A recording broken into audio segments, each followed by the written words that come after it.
Lesson 1, Sources of Law. So in jurisprudence, interpretation and general laws, the first lesson is a very good lesson because it gives you the foundation not only for this subject but for the full company secretary course law subjects. So it is very good that they've added this lesson in your new syllabus. Many students feel, what is this jurisprudence? Why have they put this? Why should we study?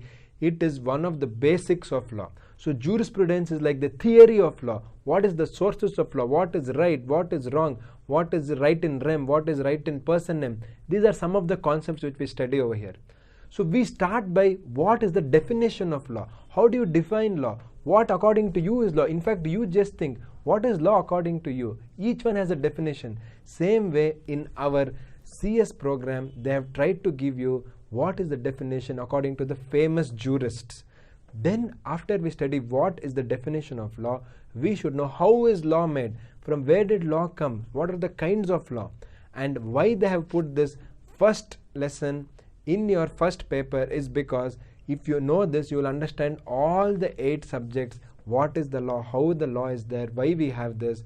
And in fact, ICSI has even told openly that they have put the first subject jurisprudence because that is the base. So if you are taking module 2 first, they say it is better you take module 1 first because you know what is law. In this subject you study everything about law, basics of law, administrative law, then law of torts, evidence, civil law, criminal law, all the basic concepts of law we are going to study.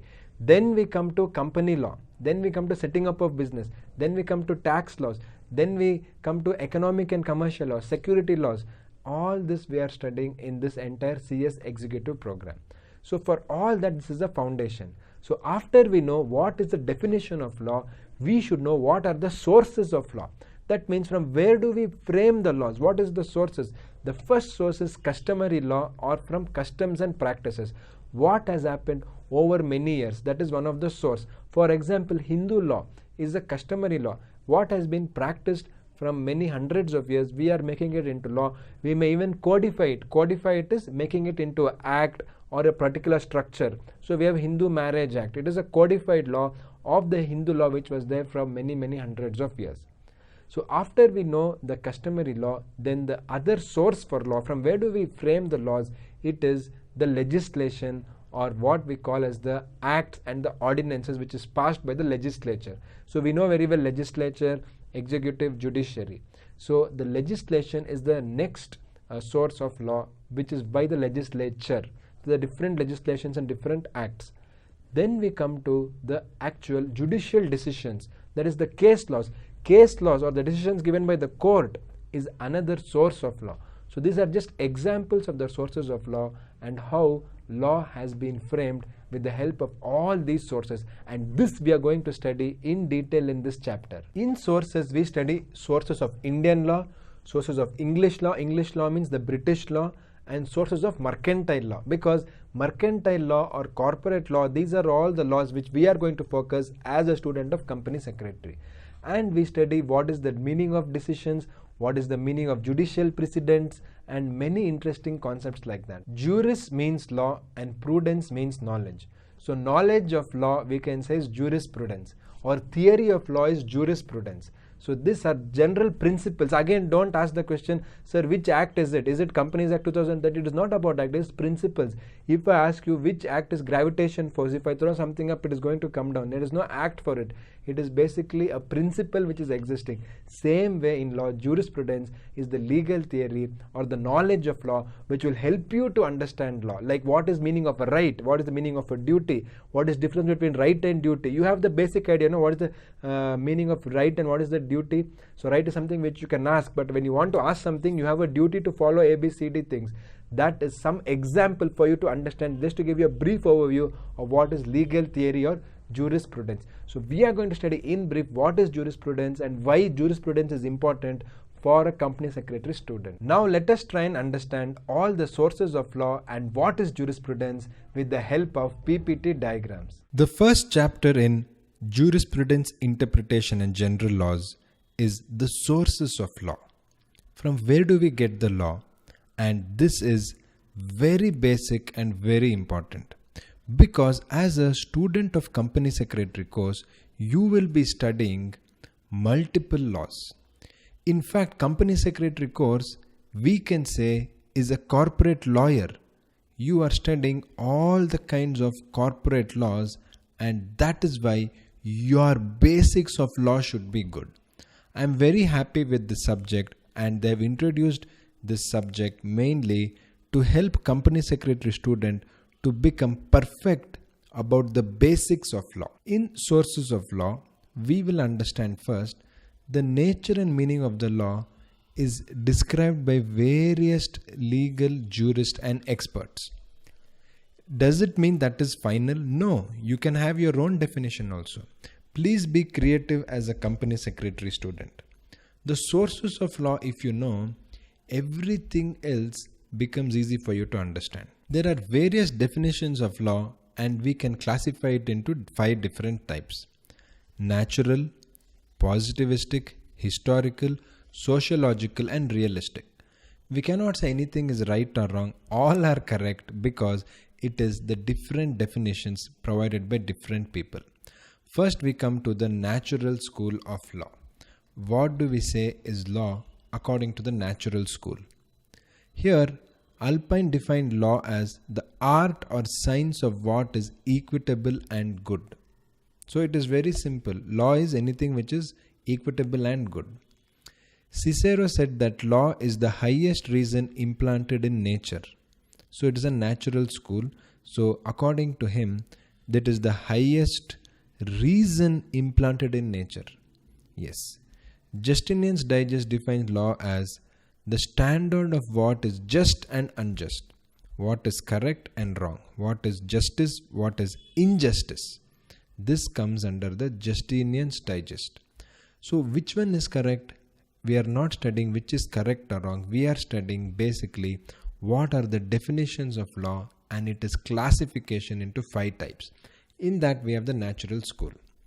Please understand, in the above definitions, justice is the main thing, and that is what is propounded by the natural school.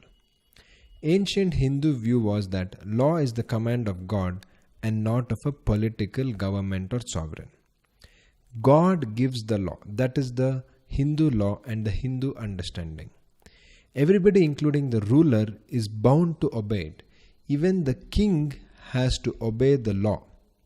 The king is guided by the law which is given by God. Therefore, law is part of the dharma. The idea of justice is always present in the Hindu concept of law. If you look at any ancient kings in India, everybody said, we will be on the path of dharma. Whichever king you see, whichever part of India, the kings always told, our job is to make sure we don't go away from the path of dharma. We stick to the path of dharma, and our goal is dharma. Correct? That is why even in the natural school, it is the similar concept. Next, we have Salmond. Salmond defines law as the body of principles recognized and applied by the state in the administration of justice. So this is a very, very simple way of telling it, to administer the state. Okay. So what are the 2 factors? To understand law, one should know what is the purpose of the law. In order to ascertain the nature of the law, one should go to the court and not to the legislature. Court means the court's job is to interpret the law. We know that legislature, we have executive, we have judiciary. Legislature makes the law, executive executes the law, judiciary or the court interprets the law. Right? That is why, in order to ascertain the true nature of law, how is the law? Is the law really good? Is there no confusion in the law? Is the law helping people? We need to go to the court, because in the court we are interpreting the law. That is judiciary. Now we come to the positivistic definition of law. Here we say law is the aggregate or the sum of rules set by man as a politically superior or a sovereign. That is government or king. That is the government makes the law. That is the positivistic definition of law. So here we need to understand command of the sovereign. That is command of the king, command of the prime minister, chief minister, whatever. Therefore, the command, the duty and sanction are the three elements of law in the positivistic definition of law. Here, Kelsen gave a pure theory of law. So what he said is that law is normative science, that is, the legal norms are ought norms as distinct from is norms. And this is what was told by Kelsen. Law does not attempt to describe what actually occurs but only prescribe certain rules. Law is giving rules. The science of law to Kelsen is the knowledge of hierarchy of normative relations. All norms derive their power from ultimate norm called the Grund norm. This is important. Now we come to the historical definition of law. So here we need to understand the law is matter of unconscious and organic growth. That is why we say law is found and not made according to historical theory. Law is not universal in nature. Like language, it varies from people and age. Custom not only precedes legislation, but it is superior to it. Law should always conform to the popular consciousness. Law has its source in the common consciousness of the people. This is what is told by the historical definition of law. Legislation is the last stage of the lawmaking, and therefore the lawyer or the jurist is more important than the legislator, because they will interpret the law. The legislator is going to make the law. The lawyer or the jurist or the judge will interpret the law. They will solve the problem after the law is implemented. Next, we have the sociological definition of law. So it defines law as essentially and exclusively a social fact. Here we have one definition: the form of the guarantee of the conditions of life of society assured by a state's power of constraint. So there are three essentials. This definition says law is only a means of social control. Law is to serve the social purpose, and it is coercive in character. Coercive means forceful in character. This is the sociological definition of law. Again, this is a different way to look at it. Then we have the realist definition, where we say that law is a judicial process. Law is a statement of the circumstances in which public force will be brought to bear upon through courts. One more: a principle or rule of conduct so established as to justify a prediction with the reasonable certainty that it will be enforced by the courts if its authority is challenged is a principle or rule of law. This definition says law is a judicial process. Very simple. Now you don't have to remember all the definitions. You just try to remember two definitions from all the five theories. All the five together, if you remember two definitions, that is important, that is enough. But you should know what is each type of the definition. Next we come to the features of law. Law presupposes a state. The state makes or authorizes the law. State means government. For the rules to be effective, there are sanctions behind them, that is punishments. The rules are made to serve some purpose. The purpose may be social purpose or any other purpose. This is the main feature of law. Very, very important. If you write this for any answer, it is correct. It is so simple. Law presupposes a state. Yes, even the state has to listen to the law. The state makes or authorizes the law. They are only the tool. Correct? End of the day, people make the law. For the rules to be effective, there has to be punishment or sanction. And it is for some purpose. We make the law for some purpose. That purpose may be social or any other purpose. Laws are made effective, that is, requiring damages to be paid for an injury, requiring one in some instances complete obligation has failed to perform, by preventing disobedience, by administering some form of punishment. So laws are made effective by when we give a punishment, when we told what will happen if you don't follow the law, disobedience, by making sure that obligation has to be fulfilled and the damages has to be paid. So this way we can make the law is very effective and people will follow the law if they are scared of the law. Let us understand the significance of law. Law is not static and law is always changing. It changes with society, and laws are changed to give the needs of society, the requirement of society. See, we did not have mobile phone, we did not have anything related to computer, laptop, there was no law. Then we have Information Technology Act 2000, which deals with all things related to information technology. Same way we have the concept of drones now. Drone, there was no law relating to drone because there was no drone, correct? Now if you have to fly a drone, you need to take the police permission. This is a new law because there were a lot of problems. People started using drones without permission, lot of security problems, lot of problem related to terrorism, all of that. So now if you want to own a drone, you need a license, plus you want to fly a drone, you need to inform the police. So that is why we say laws are changed to fit the requirement of society, the problems of society. Object of law is to form an order which in turn provides for hope in the security of the future. Now let us look at the sources of Indian law, from where we derive Indian law. So please understand, the modern Indian law, we can look at it as the principal sources and the secondary sources. There are two types. Principal source means customary law, judicial decisions, statutes, that is acts, and personal law. Customary means something which has been followed from ancient practices from many years, and this is what we call as customary. So if a law has been followed from many years, see for example in India we protect cows because even in our tradition we respect cows and we also worship cows.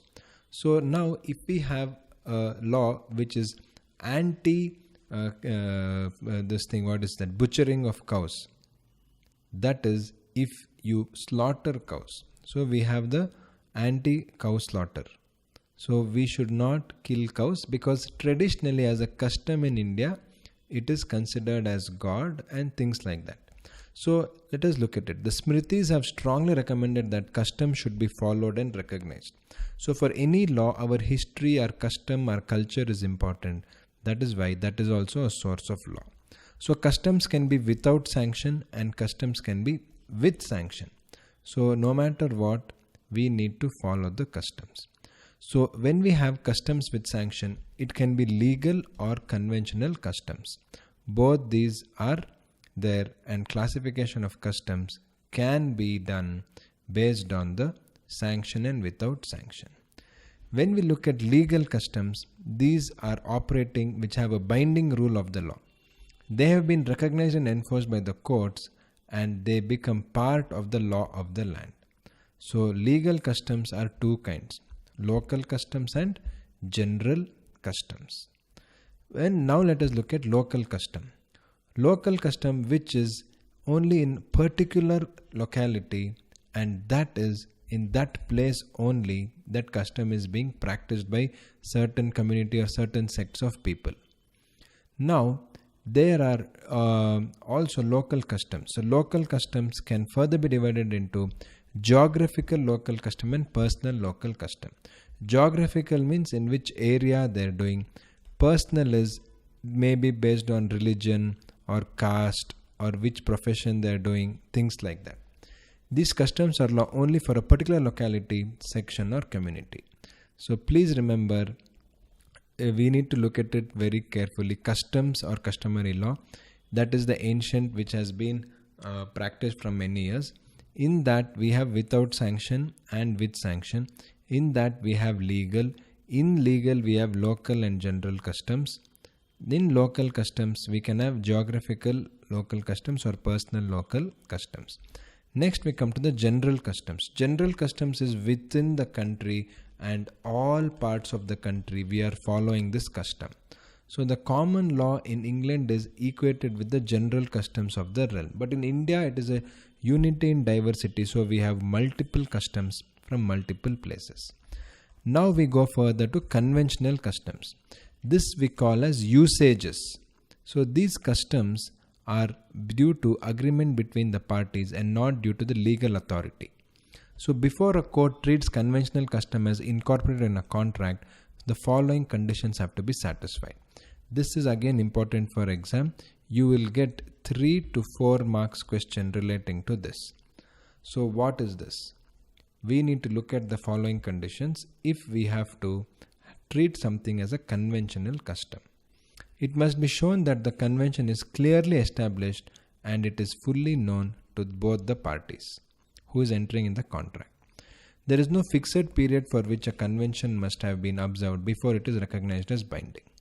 Convention cannot alter the general law of the land. It must be reasonable. So your convention cannot be opposite Constitution of India. Your convention cannot be opposite the Indian Contract Act. This is very important for us to know.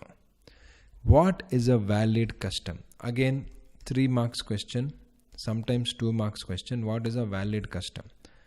Custom will be valid at law and will have binding force only if it fulfills the condition. First thing, it should be antiquity, immemorial. From many years, they should tell my grandfather, great-grandfather has been following. It is ancient. Certainty. The custom must be certain and definite and must not be vague. You cannot say from last month we started this, this is our custom. No, it should be from many years. It should be immemorial and it should be completely certain. It should be reasonable. It should be compulsory observance should be there and conformity with law and public morality. So the custom must be from many years. It should be certain. It should be reasonable. It should not be against the principles of justice. It should be justice, equity, good conscience. It should be compulsory. That should everybody in that class are following it. And conformity with law and public morality. You cannot have a custom which is against India or against some act in India. Anything which is forbidden, you cannot have it as a law. Further, in the custom must be unanimity of opinion. It should be peacefully enjoyed. That is, the custom must be enjoyed peacefully without any dispute of law. And the custom must be consistent. You cannot change the rule every time. The custom must be consistently followed. So this is what we call requisites of a valid custom. These are the 8 points you should know.